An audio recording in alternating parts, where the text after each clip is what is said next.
Jesus. Nem todos ficam satisfeitos.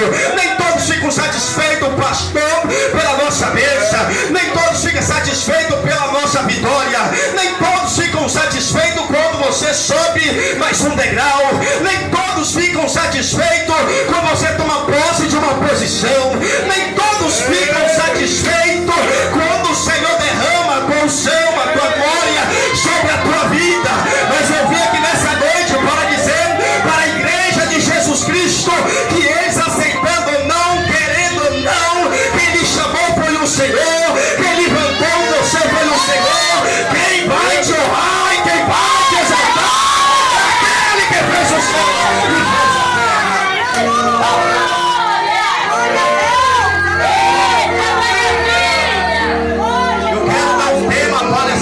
Nessa noite, levando a presença do Senhor convosco. Quem vai levar a presença aqui? Vem sobre mim. Levando a presença do Senhor conosco. Quando nós lemos no livro de Êxodo, capítulo 37 e verso 1, a Bíblia está relatando, irmão Renan, acerca de um artista, de um profissional, de um arquiteto que foi levantado por aquele que fez os céus e fez a terra. Esse camarada, o nome dele é Bezalel, um homem cheio do Espírito Santo de Deus, cheio de conhecimento, cheio de habilidade, cheio de inteligência nos artifícios. E a minha Bíblia vai dizer, meus irmãos, que esse homem foi levantado para poder construir a arca da aliança. E ele vai lá agora e ele pega, presbítero Josélio, uma madeira chamada acácia, por mais conhecido, madeira de cetim, e ele vai construir a arca do Senhor. E ele vai construir uma arca, aleluia, para o Senhor. Ele não vai fazer de qualquer maneira. Sabe por quê? Porque ele não está fazendo nada para o homem. Ele tem que fazer com carinho. Ele precisa fazer com amor. Ele precisa fazer ali com o máximo possível de inteligência que ele pudesse, para que pudesse honrar o Senhor Jesus Cristo, que fez os céus e fez a terra. E após ele criar e fazer aquela arca, ele agora vai, meus irmãos, a Bíblia vai dizer que ele vai selar por dentro e por fora com ouro aquela arca do Senhor Jesus Cristo. E depois que ele constrói aquela arca, ele vai criar a tampa. Essa tampa vai receber o nome de propiciatório, e essa tampa ela é feita de ouro maciço, de ouro puro. Após criar a tampa do propiciatório, estabelecido como rei, Davi agora ele vai tomar Jerusalém dos jebuseus e vai estabelecer ali a capital da nação. E Davi também tinha a intenção de fazer, aleluias, daquele lugar o centro religioso de toda a nação. Só que para isto Davi teria que trazer a arca da aliança, aleluias, que é símbolo da presença e da santidade do Senhor Jesus Cristo. E nesta época a arca do Senhor havia ficado na cidade de Quiriate, na casa de Abinadab. Esta arca, ela é o instrumento de juízo de Deus para aqueles que se aproximassem dela sem o sangue do sacrifício. E a minha Bíblia Sagrada e a tua Bíblia, ela vai um pouco mais além e agora nos dizer que quando Davi foi instituído a rei, então teus inimigos agora ficaram todos enfurecidos e resolveram levantar contra Davi para destruir com Davi com todo o seu exército. Só que Davi não era nenhum menino para poder tomar decisões precipitadas, não. A minha Bíblia vai dizer que Davi agora ele vai consultar o seu sacerdote para que ele pudesse consultar a Deus o que ele deveria fazer naquela situação. E quando o sacerdote consulta o nosso Senhor Jesus Cristo, a resposta de Deus para Davi era: vocês podem marchar em direção aos seus inimigos, que eu darei eles todos nas suas mãos. A Bíblia vai dizer, meus irmãos, que então agora os filisteus acamparam próximo de Jerusalém e no vale dos Refaíns. E quando nós falamos em vale, nós estamos estamos falando em luta, estamos falando em guerra, estamos falando em peleja, estamos falando em batalha. Mas é lá nesta peleja, é lá dentro desse vale, é que Deus pega o homem, levanta ele, coloca de pé e exalta e mostra para que todos saibam que ele é Deus e não há outro Deus como ele nos céus e na terra. Eles ficaram agora enfurecidos porque aquele simples menino foi levantado como rei para poder governar aquela nação. Não é diferente no dia de hoje. Você já parou para prestar atenção? Feito de ouro batido, e esses dois querubins é colocado em cima da tampa da arca do Senhor, é colocado em cima ali do propiciatório. Esses dois querubins estão voltados a sua face um para o outro, com as suas asas abertas, para poder proteger ali o propiciatório. Ou seja, esses anjos, eles irão representar a presença e a santidade do nosso Senhor Jesus Cristo. Eu descubro que a presença do Senhor, ela é incorruptível, ela é indestrutível. Louvado seja o nome do Senhor Jesus Cristo. Ela é imutável. Aquele ouro era um ouro muito valioso. Ou seja, a presença do Senhor está agora coberta pela tua glória e pela majestade daquele que fez os céus e fez a terra. Foi chamado para poder fazer a arca do Senhor Jesus Cristo. Aquela arca será o trono de Deus aqui na terra, porque todas as vezes que o Senhor queria falar com Moisés, o Senhor descia entre aqueles dois querubins e palestrava com teu servo, aleluias, com o profeta Moisés, que não há antes nem depois profeta como Moisés. O homem que falava face a face com o Senhor Jesus Cristo, homem cheio do Espírito Santo de Deus. E o Senhor fala a Moisés: aqui está, aleluia, esta arca, ela representa a minha presença, e aonde ela estiver, eu também estarei. Se eu for, ela também vai. Se eu voltar, ela também volta. Se eu ficar, ela também fica. Diga para o Deus: leva a presença contigo, leva a presença do Senhor contigo, porque se ela for, você vai. Se ela não for, você não vai. Fica aí, é a presença que faz a diferença. Quem tem a presença do Senhor sabe.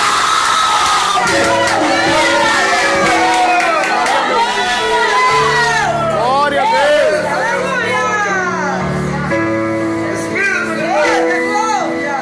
A Bíblia vai nos dizer que uma certa feita, Ofni e Finéias, filhos de Eli, pegaram esta arca do Senhor e levaram para uma guerra, porque os filisteus haviam travado uma guerra com o povo de Israel.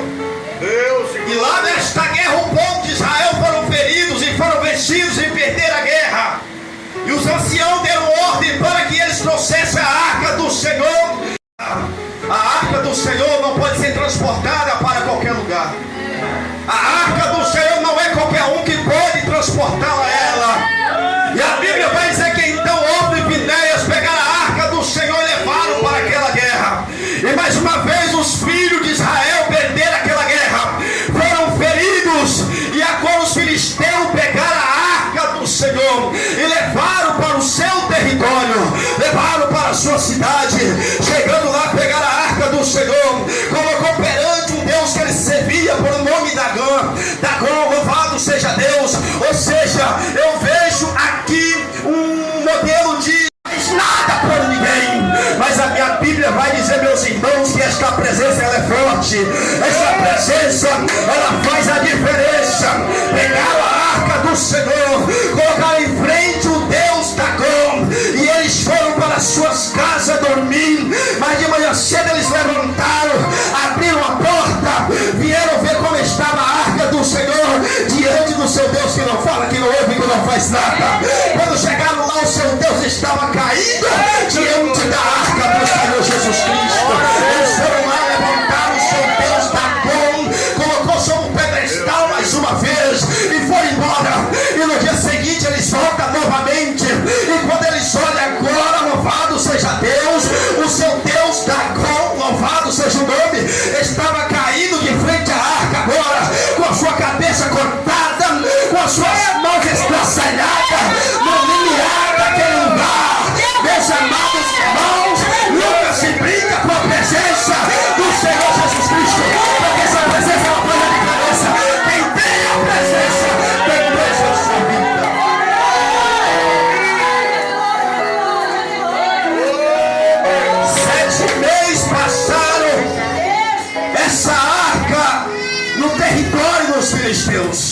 Muitas maldições aconteceu por lá. Sabe por quê, meus irmãos? Não era qualquer um que poderia tocar. Não era qualquer um que poderia se aproximar da arca do Senhor Jesus Cristo. Muitos morreram, muitos sofreram de hemorroide, de doença. Depois de 7 meses os filisteus estavam, pelo amor de Deus, vamos tirar esta arca daqui, vamos transportar ela para lá de onde ela veio. Aqui não tem mais como ela continuar. Esta é uma vexação na nossa cidade. Pegar a arca do Senhor, colocar em cima de um carro para poder ser puxado pelos bois. Olha só que irregularidade. Louvado seja, transportando de forma errada a arca do Senhor. Carro nenhum pode transportar a arca do Senhor, boi nenhum pode puxar a arca do Senhor, profeta não pode transportar a arca do Senhor, rei não pode transportar. O único que poderia transportar é aquele que foi eleito, separado e consagrado.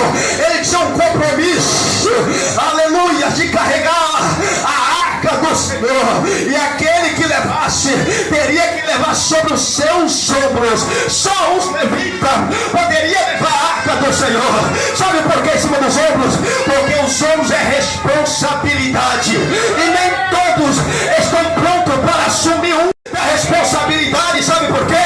Por causa do preço, por causa do peso. Aleluia! Muitos tiveram a oportunidade de assumir esta obra, a direção desta obra, mas não quiseram. Sabe por quê? Por causa do peso, por causa da responsabilidade. Mas Deus levantou mulheres corajosas, brindou com teu sangue. Vai carregar, vai carregar, vai carregar, vai carregar, vai carregar a presença do Senhor.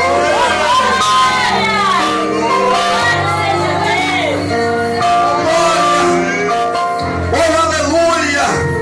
Jesus está neste lugar, meus irmãos. A Bíblia vai dizer que então eles pegaram a arca do Senhor, levaram para Quiriate, para a casa de Abinadab. A arca do Senhor, quando chega na casa de Abinadab, ele vai lá, ele pega o seu filho Eleazar, que do hebraico quer dizer Deus ajudou. Consagra ele e fala: guarda esta arca aí. Trouxeram a arca para aqui, porque morreu muita gente lá. Muitas pessoas foram foi amaldiçoada. A arca do Senhor vai passando o tempo, está como um objeto qualquer, como um quadro lá na parede, como uma fotografia qualquer, está se empoeirando. Os filhos de Abinadab vai crescendo.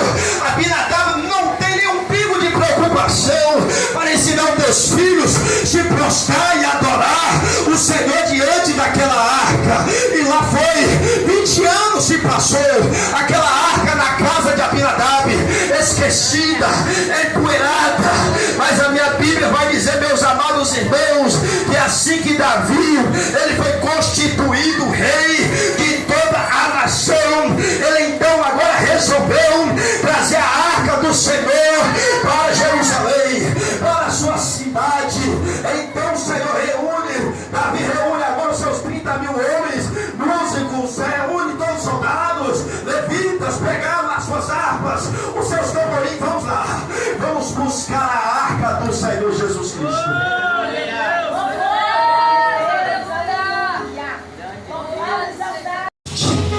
Vamos lá, meu povo, vamos buscar a presença do Senhor. Eu preciso trazer para dentro de Jerusalém. Davi está preocupado porque ele precisaria honrar o Senhor, aleluias, com o seu reinado, com as suas palavras. E Davi desce para a cidade de Quiriate, para a casa de Abinadab, para poder trazer a arca do Senhor. Davi procura Abiatar, o sumo sacerdote, e fala: Abiatar, você sabe onde está a arca do Senhor? E ele fala: eu sei, está em Quiriate, está na casa de Abinadab. Vamos para lá, vamos trazer para Jerusalém. Desceram todo mundo, e agora estão vindo todo mundo. Agora Abinadab pega os seus 2 filhos, Uza e Aiô, e fala só: eu quero que vocês acompanhem Davi, dê um suporte, leve esta arca até Jerusalém, coloque em cima dessa carroça. Pela segunda vez a arca está sendo transportada irregularmente. Meus irmãos, não é diferente. Na casa do Senhor, na igreja, o que bem existe são pessoas relaxadas, que não quer ter compromisso com a obra, quer fazer de qualquer jeito, quer fazer de qualquer maneira, e assim as coisas não andam, não funcionam. Não tem como Deus trabalhar numa coisa toda errada. Tudo que começa errado termina errado. Quer que as suas coisas comecem bem e terminem bem, então comece fazendo certo, comece trabalhando certo, comece trabalhando na direção de Deus, porque assim o Senhor vai te honrar e te colocar de pé. Então pegaram a arca do Senhor, mais uma vez colocaram sobre aquele carro para poder ser puxado pelos boios para Jerusalém. E agora todo mundo alegre, todo mundo cantando, todo mundo feliz. E Davi agora sei, agora a presença do meu Pai está conosco. Estou levando a presença comigo, estou levando a presença para Jerusalém. Davi preparou uma tenda, um lugar especial para colocar a arca do Senhor Jesus Cristo. Só que quando ele chega, louvado seja Deus, numa certa altura, é um lugar chamado Eira de Nacon. Nacon quer dizer lugar onde não se deve tropeçar. Mas quando eles chegam naquele lugar, na Eira de Nacon, a minha Bíblia vai dizer que os bois tropeçaram e a arca do Senhor se perdeu. Sabe o que aconteceu? Usa corre lá para estender as mãos para poder segurar a arca do Senhor. Louvado seja Deus. Sabe o que aconteceu? Ele foi fulminado na mesma hora pela cólera de Deus. Foi morto, sabe por quê? Porque foi colocar a mão aonde não lhe pertencia. Tem muita gente querendo colocar as mãos aonde não lhe pertence. Tem muitas pessoas querendo fazer para aquilo para que ele não foi chamado. Não estão por aí querendo, brigando, batendo, né? Mas não pode ser assim. Meus irmãos, deixa eu dizer uma coisa. Se eu fui chamado para poder carregar essa toalha, ninguém pode carregar. Quem pode carregar só eu, porque eu fui separado. Tem coisa que foi separado para o presbítero, para o pastor, mas tem coisa que foi separado para a minha pessoa carregar. Aprenda com isto, aprenda com a vida, a obra do Senhor. Nunca tenta impedir, nunca tenta colocar a mão na frente, nunca tenta atrapalhar. Sabe por quê? Porque da obra de Deus quem cuida é Deus, quem faz é Deus. Ele coloca, ele tira, e só ele pode permanecer com a tua graça.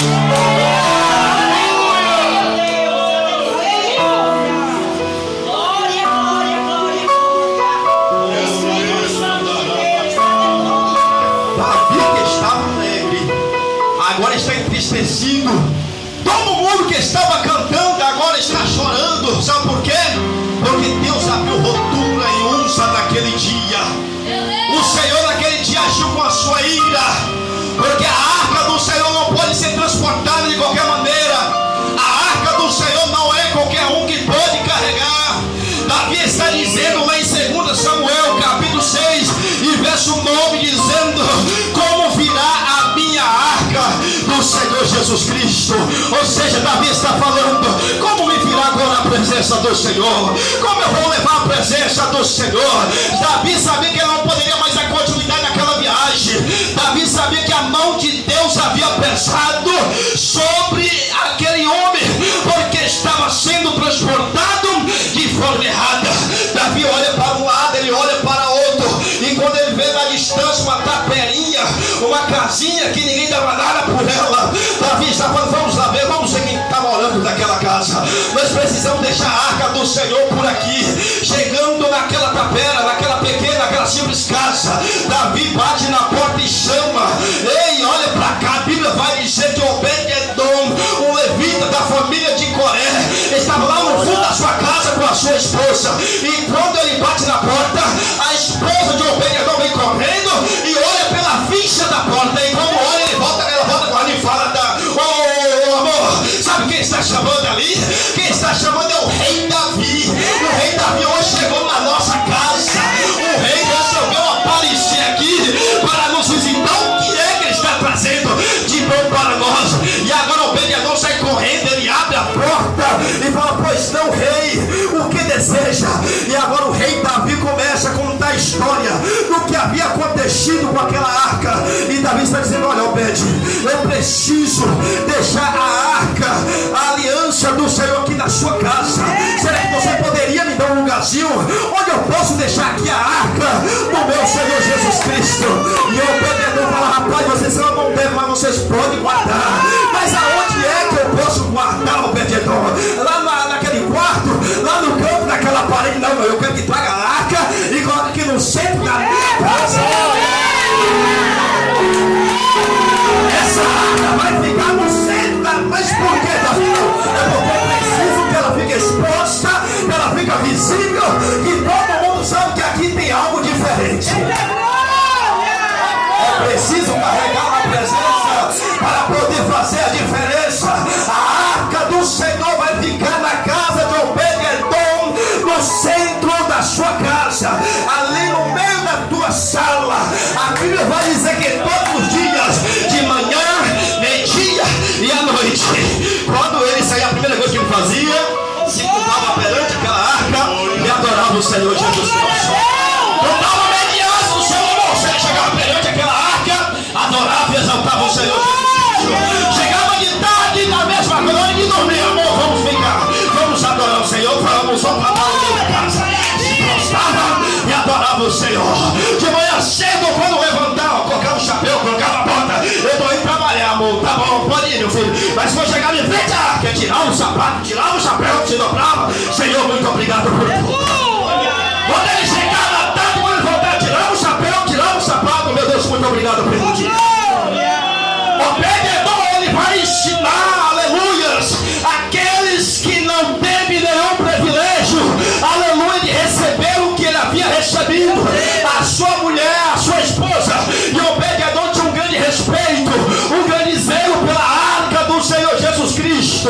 A Bíblia vai dizer, meus irmãos, que dentro de 3 meses, não precisou de 20 anos, de 1 ano, de 2 anos, ficou 20 anos na casa de Abinadab, ficou 7 meses lá no território dos filisteus, nada aconteceu. Mas por que na casa de Obed-Edom vai acontecer? A Bíblia vai dizer que Obed-Edom começa agora a ficar rico, o homem começa a ser abençoado, as prosperidades começam a descer sobre a vida de Obed-Edom, os seus negócios agora estão caminhando, as suas coisas estão tudo dando certo.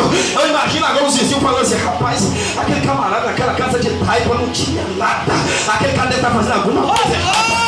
Ele deve estar roubando, não tem condição. Olha, aquele camarada está milionário, o cara está rico. Olha o tempo de gado, olha o tempo de boi.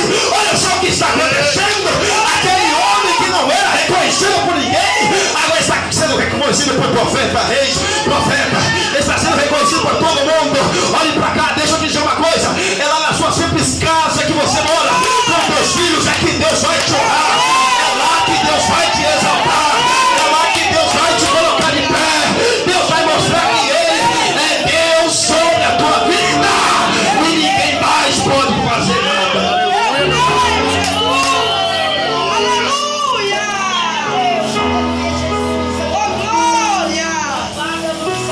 O tempo de Deus te exaltar está chegando. O tempo de Deus lhe colocar de pé está chegando. Deus honrou Obed-Edom em toda a sua família, através da liderança da sua casa. Todos foram abençoados. Davi agora está preocupado. Olha, nós precisamos voltar na casa de Obed-Edom. O negócio está ficando estreito lá para ele. Está todo mundo invejando Obed-Edom. Obed-Edom está bem de vida. O homem está rico. O camarada que andava de chinela havaiana agora está andando de sapato social. O camarada que ninguém dava nada por ele, que não era reconhecido. Meus amados irmãos, Deus vai levantar pessoas, nem que seja do outro lado da fronteira, para poder abençoar, para lhe ajudar. Mas Deus vai te honrar. O tempo de Deus vai chegar.